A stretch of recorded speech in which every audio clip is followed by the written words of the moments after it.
Omujulizi Andrew Wilson Orlando munnansi wa Amerika olwali yagenze mu maaso n'okuwa obujulizi bwe mu musango gw'okulya mu nsi olukwe n'okusirikira amawulire g'okulya mu nsi olukwe egivunaanibwa retired Colonel Dr. Kiza Besigye ne munne Haji Obedi Lutale wamu ne munnamagye wa UPDF Captain Dennis Olaoya. Orlando ayongedde okulumiza Dr. Besigye ne Joel Wakayima okukolagana naye okuluka olukwe lw'okumamula ku gavumenti yaku era aleese obutambi bw'amaloboozi n'ebifaananyi byagamba nti yakwata nga yeeyambisa smartwatch, power bank, digital charger ne hard drive.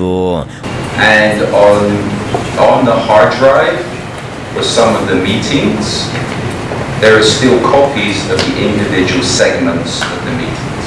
I took the video and audio off the surveillance devices and put them into a discrete folder within the hard drive. Omusango n'ogenda mu maaso newankubadde nga omuwawaabira omuto omukulu mu musango no Dr. Besigye taliiwo nga mu kkooti mubaddemu Haji Lutale ne munnamagye Kapiteeni Oya. Orlando agambye kkooti nti ng'ali ne Moses bakozesa obukugu okukwata amaloboozi n'ebifaananyi byabawaabirwa mu meetings ebaalingamu mu Geneva, Switzerland, Greece, Nairobi, Kenya ne mu Uganda.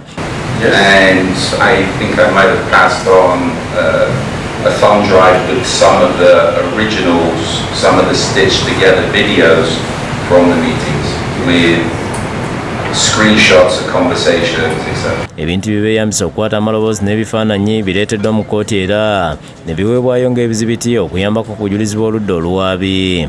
Kkooti era ewuliriza n'okulaba obumu ku butambi n'amaloboozi agazannyiddwa mu kkooti. Dr. Besigye is on the right-hand side of the screen, and Frankie Heary was off to the extreme right outer camera shot.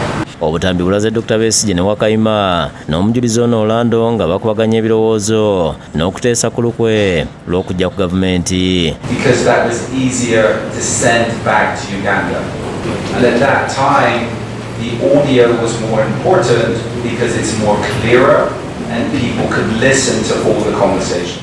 Download the app on App Store or Google Play Store now.